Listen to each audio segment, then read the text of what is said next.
नमस्कार, स्वागत है आप सभी का चार का चक्रव्यूह देख रहे हैं आप। मैं हूं आपके साथ कृतिका। बुलेटिन की शुरुआत इस वक्त की बड़ी और अहम खबर के साथ दिल्ली से। मनीष सिसोदिया मामले में आज सुनवाई हुई है और मनीष सिसोदिया की जमानत याचिका पर कोर्ट ने आज सुनवाई की है, जिसके बाद राउज एवेन्यू कोर्ट ने ईडी को नोटिस जारी किया है और अब इस पूरे मामले में अगली सुनवाई 25 मार्च को होगी। शराब नीति घोटाला मामले में मनीष सिसोदिया की आज ये पेशी हुई है कोर्ट में, तो ये बड़ी खबर आप तक पहुंचा रही है, जिसके बाद में कोर्ट ने ईडी को नोटिस जारी किया है। 25 मार्च को अब अगली सुनवाई होगी। ये बड़ी खबर आप तक पहुंचा रहे हैं।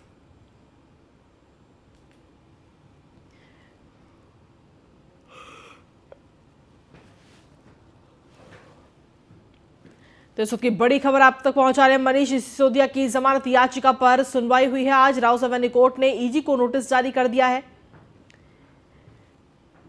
और अब अगली सुनवाई इस पूरे मामले में 25 मार्च को होगी, जहां मनीष सिसोदिया की तरफ से जमानत की गुहार भी लगाई गई है। शराब नीति घोटाले मामले में पेशी हुई है मनीष सिसोदिया की। दिल्ली के पूर्व उप मुख्यमंत्री हैं मनीष सिसोदिया।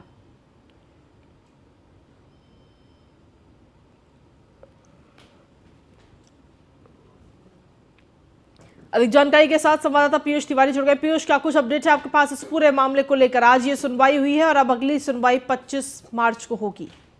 देखिए, अगर निश्चित रूप से दो सुनवाई कहीं ना कहीं राउज एवेन्यू कोर्ट में आज हुई है। एक सुनवाई अभी फिलहाल भी चल रही है, क्योंकि ईडी वाले मामले में आज दिल्ली कोर्ट ने नोटिस जारी किया है मनीष सिसोदिया की जमानत याचिका पर। और इस पूरे मामले की अगर हम बात करें तो सुनवाई जो है वो शनिवार को यानी 25 मार्च को होगी। इसके अलावा जो सीबीआई से जुड़ा हुआ मामला था, उस मामले में अभी भी राउज एवेन्यू कोर्ट में सुनवाई चल रही है और तमाम तरीके की जो दलीलें हैं वो मनीष सिसोदिया के वकील की ओर से दिया जा रहा है। और साफ तौर पे कहा जा रहा है कि कोई संभावना नहीं, वो दिल्ली में रहते हैं, वो पब्लिक सर्वेंट है और दिल्ली से बाहर वो नहीं जाएंगे। इसके अलावा ये भी हवाला दिया जा रहा है कि सिसोदिया के वकील ने ये कहा है कि उनकी पत्नी की तबीयत जो है वो बीते कई दिनों से जो है खराब है, देखभाल के लिए कोई नहीं है। तो निश्चित रूप से ये तमाम दलीलें जो है वो राउज एवेन्यू कोर्ट में दी जा रही है। ये भी कहा गया है कि सीबीआई की जांच पर कहीं ना कहीं सवाल उठाते हुए कहा गया है कि वो कानून के दायरे में रहकर काम नहीं कर रही है। ये भी कहा गया है कि उनका फोन सीज हो चुका है।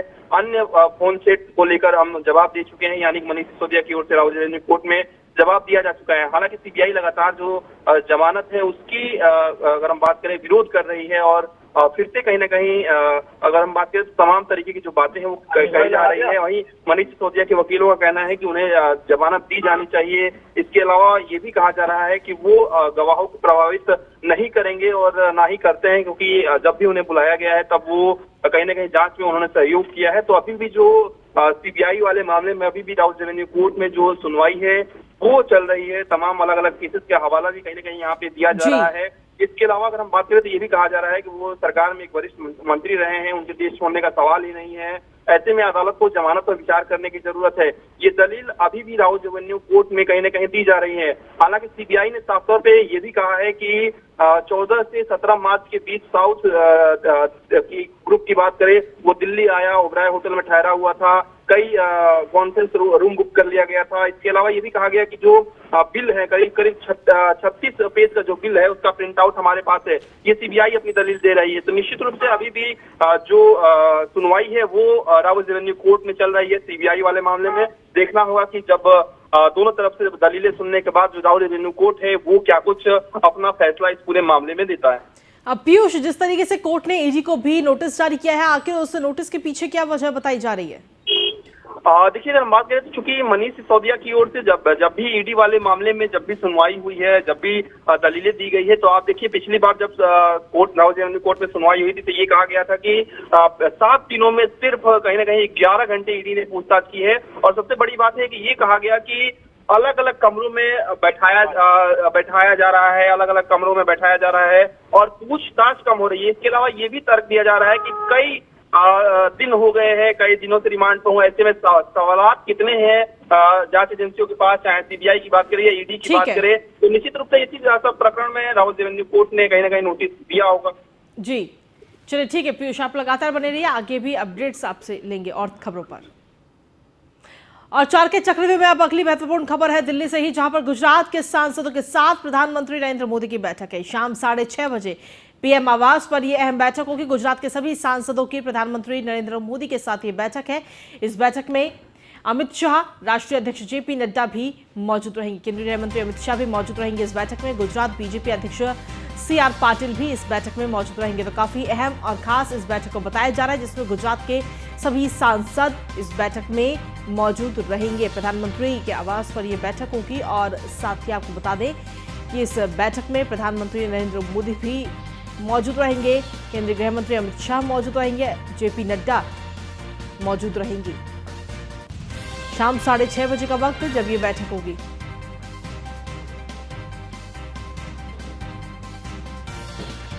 बारह 13 राज्यों में प्रमुखता से मिलेट्स की खेती होती है, लेकिन इनमें घरेलू खपत प्रति व्यक्ति प्रति माह 2-3 किलो से ज्यादा नहीं थी।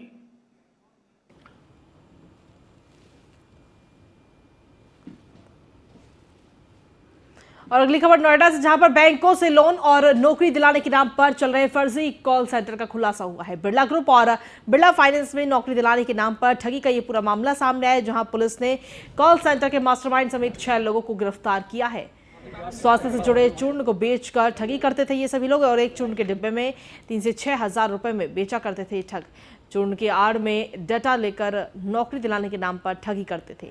आरोपियों के पास 13 मोबाइल, 20 एटीएम समेत करीब 5 लाख रुपए का चूर्ण भी बरामद किया गया।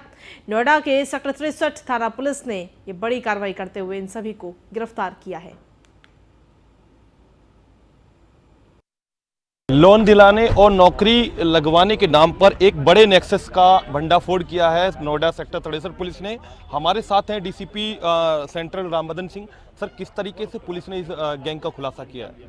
जैसे देखिए, एक व्यक्ति जिसके साथ ठगी हुई थी उसने शिकायत की थी और उसी की फिर निशानदेही पर ये रेड की गई थी, तब ये पूरे प्रकरण का खुलासा हुआ है, जिसमें ये 6 लोग गिरफ्तार किए गए हैं और इनसे लैपटॉप, डेस्कटॉप, मोबाइल, बड़ी संख्या में एक सिविक गाड़ी, 1,18,000 रुपये कैश और बहुत सारे चेकबुक और पासबुकें मिली हैं इनसे।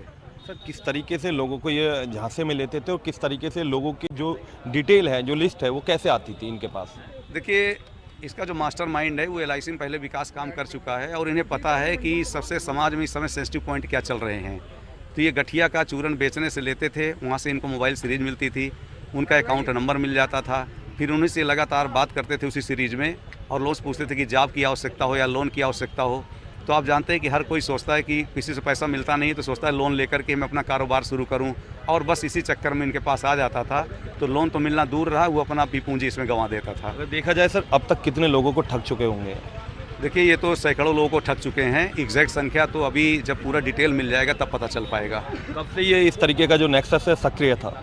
अभी जो इनसे पूछताछ हुई है तो इन्होंने बताया कि हम सितंबर से ये काम कर रहे थे, लेकिन मुझे डाउट है कि ये पीछे भी जा सकते हैं और भी कहीं काम कर सकते हैं ये। इस पर हमारी इन्वेस्टिगेशन जारी है। बरामदगी की बात की जाए तो क्या क्या इनके पास से बरामद हुआ? देखिए, इनके पास से हमें 18 मोबाइल मिले हैं, 4 लैपटॉप मिले हैं, 2 डेस्कटॉप मिले हैं, एक होंडा सिविक गाड़ी मिली है, 1,18,000 कैश मिला है, कई सारी पासबुकें और चेकबुकें मिली हैं, बहुत सारे चूरन की डिबिया मिली है जो इसको काफ़ी महंगे दाम पे बेचते थे। छोटा सा डब्बा उसको 3,000 से ज़्यादा मिलते थे। सोरासिस के दवा भी बताकर उसे बेचते थे।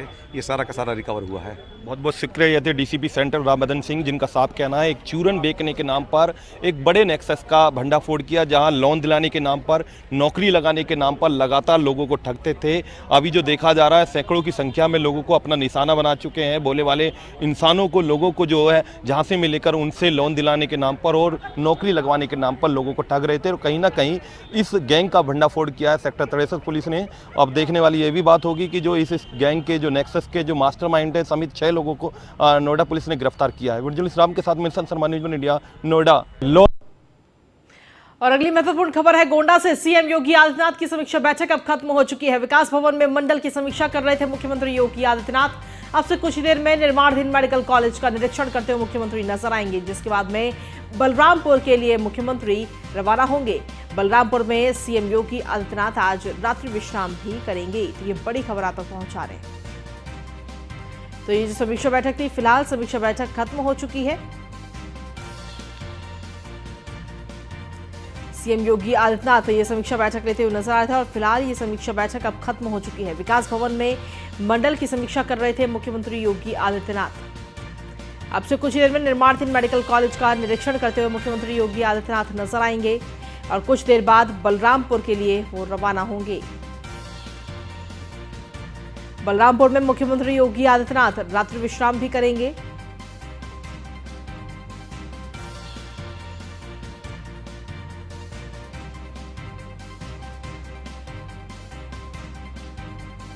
तो बड़ी खबर आप तक पहुंचा रहे हैं। अब से कुछ ही देर में निर्माणाधीन मेडिकल कॉलेज का निरीक्षण करते हुए मुख्यमंत्री योगी आदित्यनाथ नजर आएंगे। आपको बता दें कि इस वक्त गोंडा में मौजूद है मुख्यमंत्री और उसके बाद में बलरामपुर के लिए मुख्यमंत्री रवाना होंगे और बलरामपुर में ही रात्रि विश्राम भी करेंगे।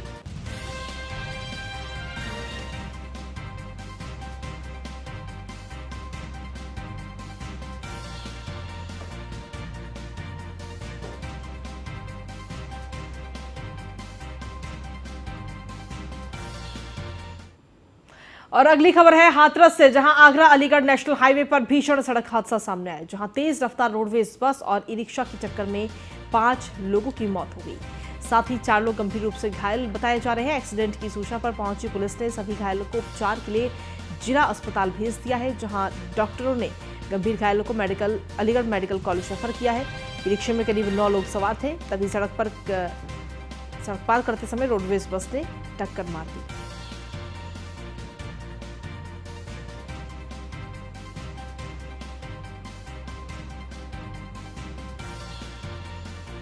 बजे एक बाईपास पे करीब 11 बजे एक ई रिक्शा और रोडवेज बस में टक्कर से दुर्घटना हुई है। इसमें अब तक 5 लोगों की मृत्यु हो गई है और घायलों का इलाज चल रहा है। कुछ का इलाज यहीं चल रहा है, 2 लोगों का इलाज यहाँ चल रहा है, 2 का इलाज जैन मेडिकल कॉलेज में चल रहा है। बाईपास।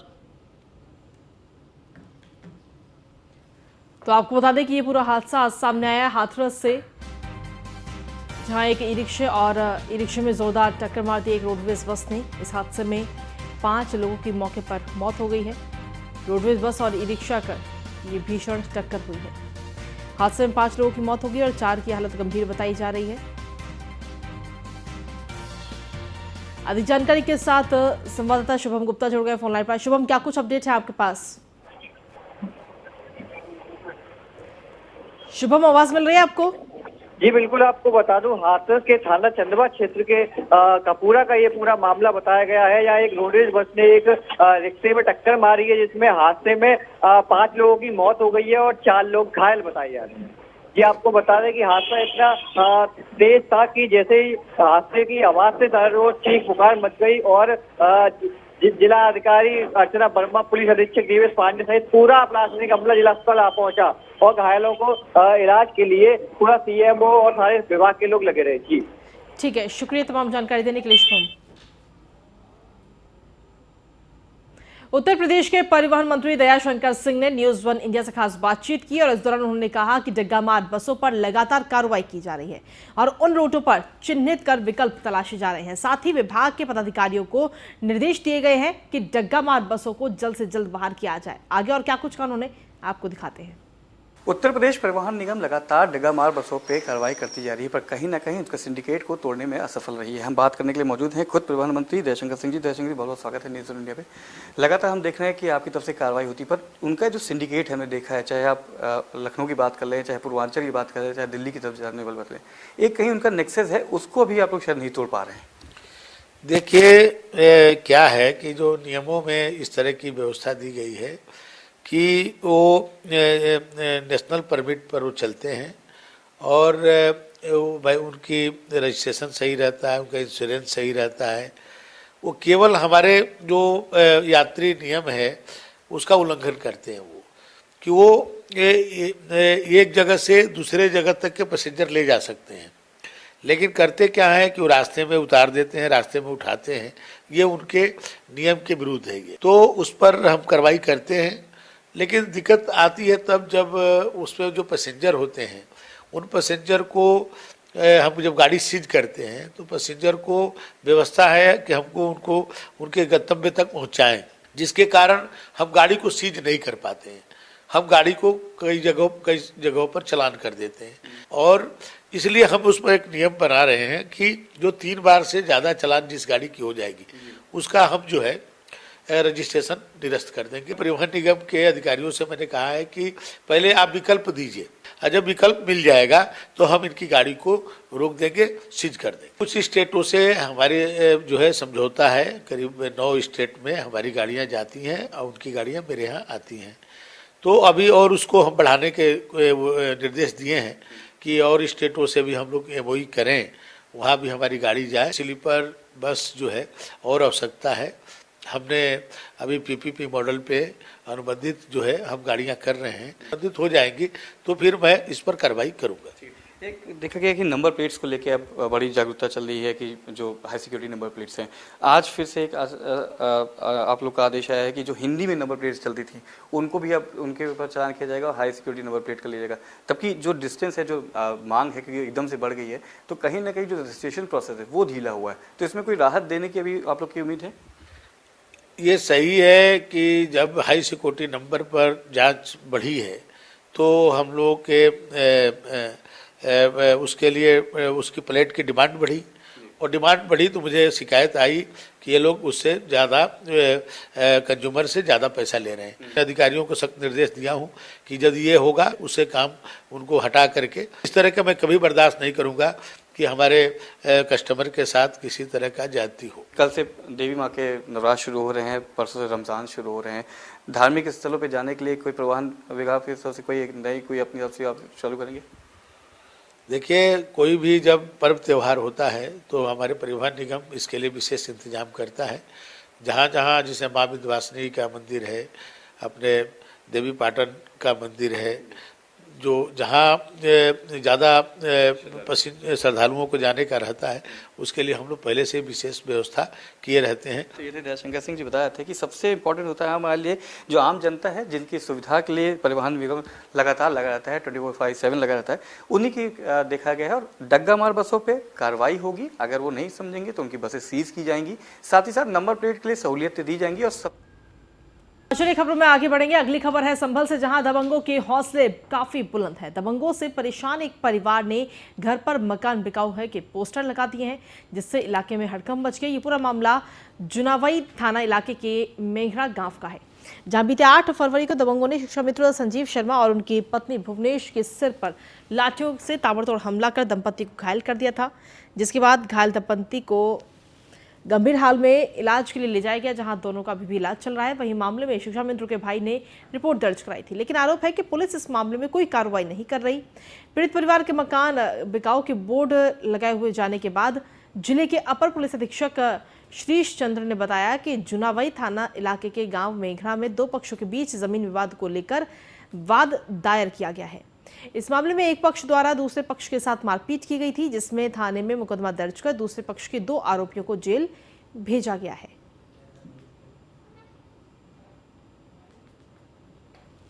समस्या का बंदूक और लठियां ले लेकर आ जाता। कौन लोग आते हैं? यादव गांव के लोग ही? हाँ आदमी। अच्छा, तो पलायन करने का यही वजह है, आप उनसे परेशान होकर पलायन कर रहे हैं? हाँ, अगर हम तो भागेंगे घर से लेकर के जा रहे हैं। हम तो झगड़ा भी हुआ है? झगड़ा वो करते हैं और बताओ कहाँ रहे, बताओ जो ही रास्ता है और रास्ता हो तो मैं हम लेकर के जाऊँ। झगड़े की वजह क्या है, क्यों झगड़ा होता है बार बार? झगड़ा क्यों होता है? जमीन पे जमीन जबरदस्ती। अब तक कितनी बार झगड़ा हुआ है गाँव में? अब ही हुआ 3 बार चढ़ आए जो हम पर मारने के लिए। एक बार पहली बार रात में 2 बजे झगड़ा करो उन्होंने। अच्छा, रात में 2 बजे आए, हमारे घर कोई भी ना हो, चढ़ के आ रहे बंदूक तो पर लेके।